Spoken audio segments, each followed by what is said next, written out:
So, how to deal with nagging husbands is the title of this video, and it's unusual. Generally, we get this from men, to be quite candid.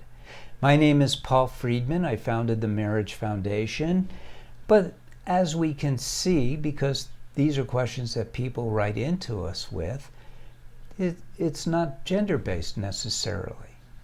So it does happen that husbands become nagging.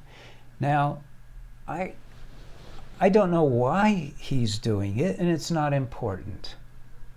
What is important is for you to learn how to not be irritated by it, for you to learn how to not take it personally, for you to learn how to just accept that this is who he is. And I'm not going to just throw that at you and say, hey, you need to learn how to accept who he is, blah, blah, blah, blah. That's not nice. No, I'm going to give you some techniques, some methods for doing that. But in order to do that, I want to explain to you kind of how the mind works. Because that foundation of how the mind works will help you. You know, the mind, first of all, isn't you. It's a possession. I'll say that to your therapist if you're in counseling, because they have no idea what they're talking about, because they reject anything that even looks spiritual. They reject it. I don't know why they've adopted that as part of their practice, but they have. And it's unreasonable because we're souls and we have bodies. You're not your body, you know that.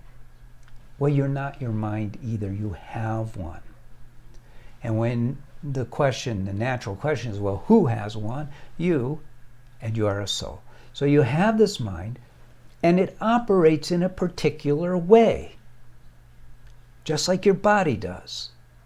Your body has a structure to it. It's got components, and it acts mechanically. And so does the mind.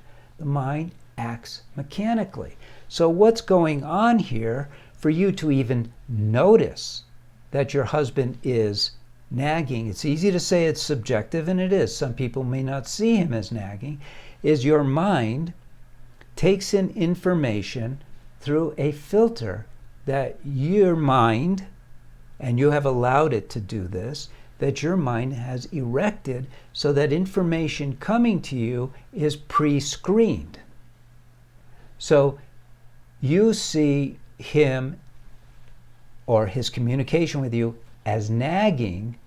Understand that's your mind perceiving it that way. It doesn't actually mean that he is nagging. So where the rubber hits the road in this, if you will, is your mind's filter. So here's what you can do about it. When he starts getting naggy, what you do is you step back from your mind.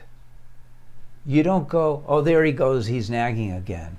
You go instead, my mind is seeing him as nagging. And while he's nagging even, you could do this while he's nagging and the TV is on, doesn't matter. You go, mind, why are you not liking this? Okay, because that's what it's about. Because if he started nagging you about how he's going to buy you diamonds and jewels and take you to a fancy restaurant and all of that, that's not nagging, right? This filter has decided it doesn't like what he's talking about. So it's labeling it as nagging. That makes sense, doesn't it? Come on, tell the truth. I know it does. So you got to catch your mind. And then for sure, do not confront him about this. Do not suggest him that he's nagging, because that's not going to do any good. It's only going to hurt his feelings. And in your marriage, you want love and harmony and happiness. You don't want to hurt his feelings. That's not cool. If you bring it up at all, it's going to hurt his feelings. There is no good way, and I don't care what the therapists say. You could talk about I statements, you could talk about this, that, blah, blah, blah. Nonsense. If you bring it up at all, it will hurt his feelings. Turn it around. Put yourself in his position. If he brought something up about you that he doesn't like, it's going to hurt your feelings. It's the way the mind works. Feelings are part of the mind. Now, there's a higher feelings, but we're not talking about that. We're talking about emotional reactions, responses.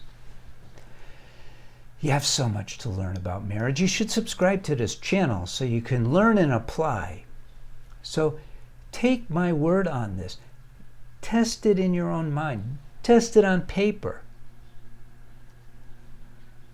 What you really want to do, in my opinion, because you should want happiness, is you should, A, don't bring it up with him at all.